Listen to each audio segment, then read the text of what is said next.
नमस्कार प्रिय बच्चों। आज हम धर्म शिक्षा का पाठ 9 धर्मवीर हकीकत राय के बारे में पढ़ने जा रहे हैं।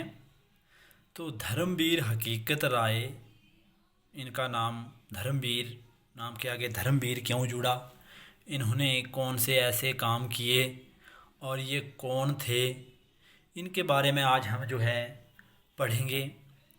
और इस पाठ को पढ़ के हमें क्या शिक्षा मिलती है, ये पाठ हमें क्या प्रदान करता है, इसे पढ़कर हमें क्या लाभ होगा, ये सब कुछ हम समझेंगे। तो आओ धर्मवीर हकीकत राय के बारे में पढ़ना आरंभ करें। तो पाठ 9 है हमारा धर्मवीर हकीकत राय। लाहौर आप सभी जानते हैं, आजकल पाकिस्तान में है वो लाहौर में हकीकत राय की समाधि है। आज भी वह समाधि लाहौर में हकीकत राय की बनी हुई है। वहाँ बसंत पंचमी, जब बसंत पंचमी होती है उस समय मेला लगता है। लोग इस दिन हकीकत राय की समाधि पर जाते हैं और उस वीर बालक को श्रद्धांजलि भेंट करते हैं। तो हकीकत राय की समाधि पर लोग क्यों जाते हैं? क्योंकि उन्होंने अच्छे काम किए होंगे, अच्छे व्यक्ति रहे होंगे, तभी उनकी समाधि पे लोग जाते हैं और श्रद्धांजलि भेंट करते हैं। तो आगे पढ़ेंगे, समझेंगे। इस वीर बालक ने बसंत पंचमी के दिन ही धर्म की रक्षा के लिए अपना बलिदान दिया था। देखो, आजकल लोग वो अपने भाई के लिए कोई बलिदान नहीं करते, अपने घर वालों के लिए, अपने पेरेंट्स के लिए कुछ करके नहीं दिखाते, लेकिन इन्होंने अपने देश की रक्षा के लिए, अपने धर्म की रक्षा के लिए अपने प्राणों को त्याग दिया था। वो भी समय था। तो हमें अपने धर्म की रक्षा करनी चाहिए, अपने समाज की रक्षा करनी चाहिए, अपनी रक्षा करनी चाहिए, अपने माता पिता की सेवा करनी चाहिए। तो इससे हमें थोड़ी सी ये शिक्षा भी मिल रही है कि इन्होंने धर्म के ऊपर अपने प्राण, धर्म की रक्षा करने के लिए अपने प्राण त्याग दिए। तो ये धर्म की रक्षा के लिए अपने प्राण त्याग सकते हैं। क्या हम अपने लिए, अपने परिवार के लिए, अपने रिश्तेदारों के लिए, अपने समाज के लिए कुछ नहीं कर सकते? तो हमें पीछे नहीं हटना चाहिए। अगर कोई भी अच्छा काम करने के लिए, अच्छा काम करना हो तो हमें आगे बढ़ चढ़कर भाग लेना चाहिए। हकीकत राय का जन्म सियालकोट नगर में हुआ था। अंडरलाइन कर लीजिए, इनका जन्म सियालकोट नगर में हुआ था। उसके पिता का नाम भागमल और माता का नाम कौरा था। ये भी अंडरलाइन कर लीजिए, अतिरिक्त के तौर पर आ सकते हैं आपको पेपर में। पिता का नाम भागमल था और माता का नाम कौरा था। 5 वर्ष की आयु में पिता ने उसे देवनागरी अक्षरों का अभ्यास कराया। देवनागरी आप जानते हैं, हिंदी की लिपि वो देवनागरी है। तो देवनागरी अक्षरों का अभ्यास कराया। माता पिता उसे रामायण और महाभारत के आदर्श पुरुषों की कहानियाँ सुनाया करते थे।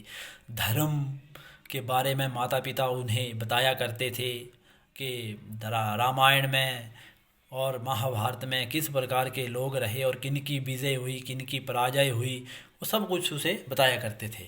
इन कहानियों को सुनने से हकीकत के मन में धर्म के लिए बड़ी आस्था पैदा हो गई थी। नगर में फ़ारसी और अरबी पढ़ाने के लिए मस्जिद में एक पाठशाला थी। 7 वर्ष के होने पर भी उसे पिता ने वहाँ पढ़ने के लिए भेज दिया। वे वहाँ लगन के साथ पढ़ने लिखने और अभ्यास करता रहा। अगर पिता कोई काम के लिए आपको भी भेजते हैं, आपको भी स्कूल आपकी पूरी सेवा करते हैं और आपको सिर्फ एक काम दिया जाता है कि आप पढ़ाई करो, तो आपका काम बनता है कि आप तन मन धन से आप मेहनत करके अच्छी तरह परिश्रम करें और अपने पिता का नाम रोशन करें, अपने माता का नाम रोशन करें, अपने स्कूल का नाम रोशन करें, अपने मोहल्ले का नाम रोशन करें, समाज का नाम रोशन करें, अपने देश का नाम रोशन करें। यह आपका काम बनता है। वो आपके लिए खाना बनाते हैं, आपको यूनिफॉर्म देते हैं, वो उसे आपको हर दिन चेंज करने के लिए अच्छी तरह से साफ़ सुथरी यूनिफॉर्म आपको देते हैं। उसके बाद आपकी हर एक जो आपकी ज़रूरत होती है उसे पूरा करते हैं। तो आपका सिर्फ एक ही काम पड़ता है कि आप केवल पढ़ाई करो। तो पढ़ाई आपने वो अच्छे से करनी है, मेहनत करके, ठीक है।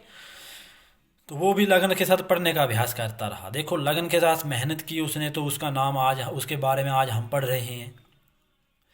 जब वह 12 वर्ष की आयु का था तो एक साधारण सी घटना घटी जिसके कारण उसे अपने जीवन का बलिदान करना पड़ा। एक साधारण सिंपल सी घटना घटी, जब वो 12 साल का था तो उसे अपने जीवन का बलिदान करना पड़ा।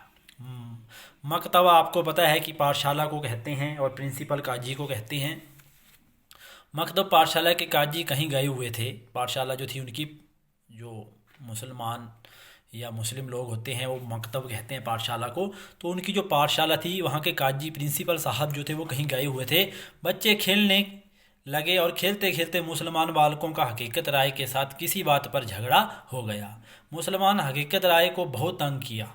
मुसलमान बालक जो था उसने हकीकत राय को बहुत ही ज़्यादा तंग किया और देवी माँ के लिए अपशब्द कहे।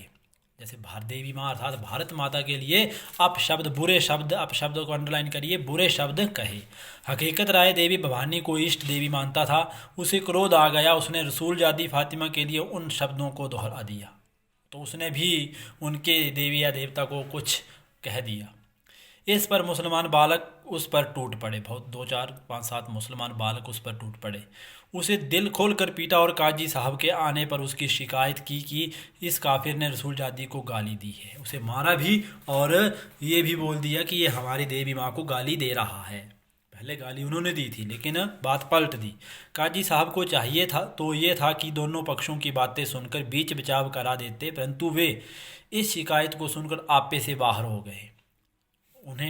उनका काम था प्रिंसिपल साहब का कि दोनों तरफ की बात सुने और जो मामला जो ठंडा किया जाए, लेकिन उन्होंने एक तरफ की बात सुनी और आपे से बाहर हो गए अर्थात क्रोधित हो गए। उन्होंने हकीकत को कोठरी के अंदर बंद करवाकर बाहर से ताला लगवा दिया। हकीकत को उन्होंने कोठरी से अंदर बंद करवाया और ताला लगा दिया। जब माता पिता को यह समाचार मिला तो वे फूट फूट कर रोने लगे। सारे शहर में कोलाहल मच गया। कोलाहल को अंडरलाइन करेंगे और शोर मच गया। हकीकत राय को सियालकोट के न्यायाधीश अदीना बेग के सामने पेश किया गया। वह सज्जन पुरुष था। उसने झगड़े तथा गाली की सारी कहानी को सुनकर काजी से उसे माफ़ करने को कहा, परंतु काजी हकीकत राय को इस अपराध की सज़ा के रूप में फांसी दिलाने की जिद कर रहा था। काजी प्रिंसिपल जो था उन्होंने एक तरफ की बात सुनी और आपे से बाहर हो गए थे, तो वो चाहते थे कि मैं इस बालक को फांसी दिलाऊं। वह उसे केवल एक ही शर्त पर माफ़ करने को तैयार था कि वह शर्त ये थी कि मुसलमान हो जाए। वो चाहते थे अगर ये अपना धर्म परिवर्तन कर ले, मुस्लिम हो जाए तो मैं इसे माफ़ कर दूंगा, अन्यथा मैं इसे फांसी की सज़ा सुनाऊंगा। हकीकत धर्म बदलने के लिए तैयार नहीं हुआ। उसने अपना धर्म नहीं बदला। अदीना बेग इंसाफ की गद्दी पर बैठकर अपने हाथ एक बेगुनाह के खून से नहीं रंगना चाहता था। अदीना बेग जो था वो जिसे जज बोलते हैं, उन्होंने इंसाफ की गद्दी पे बैठा था। वो अपने गलत जो था मुकदमा उसे किसी बेगुनाह के खून से अपने हाथ रंगना नहीं चाहता था गलत मुकदमा सुना करके। इसलिए उसने ये मुकदमा लाहौर भेज दिया। उसने ये जो थे लाहौर भेज दिया। लाहौर की जेल में हकीकत राय को उसके माता पिता तक ने जान बचाने के लिए मुसलमान हो जाने की सलाह दी। अंत में माता पिता भी दुखी हो गए और उन्होंने कहा कि मुस्लिम बन जाओ, लेकिन हकीकत धर्म छोड़ने के लिए राजी नहीं हुआ। उसने यही कहा कि आपने तो मुझे सिखलाया है कि धर्म त्यागने से मर जाना अच्छा है। तो बोलता है माता पिता को बोलता है आपने मुझे सिखाया है कि धर्म कभी मत त्यागना, धर्म त्यागने से मर जाना अच्छा होता है, अतः आपके मुख से ये बात शोभा नहीं देती कि मैं मुस्लिम हो जाऊं। अपने माता पिता को बोल रहा है। यह मेरी मौत बुखार से या किसी अन्य रोग से हो जाती तो आप क्या कर सकते थे? आपको संतोष ही करना पड़ता। मैं वीरों। तो यहीं तक जो है हम आज पढ़ेंगे इस पाठ को। बोलता है अगर किसी बीमारी के कारण मेरी मौत हो जाती तो आप क्या करते? आपको संतोष ही करना पड़ता। तो यहीं तक आज हम पढ़ेंगे। इसके कुछ 3-4 प्रश्न बने हैं, उन्हें करेंगे। तो आपने 1-2 बार ये पाठ ध्यान से सुनना है और उसके बाद फिर नोटबुक पे लिखना है। आप सभी का दिन मंगलमय हो। धन्यवाद।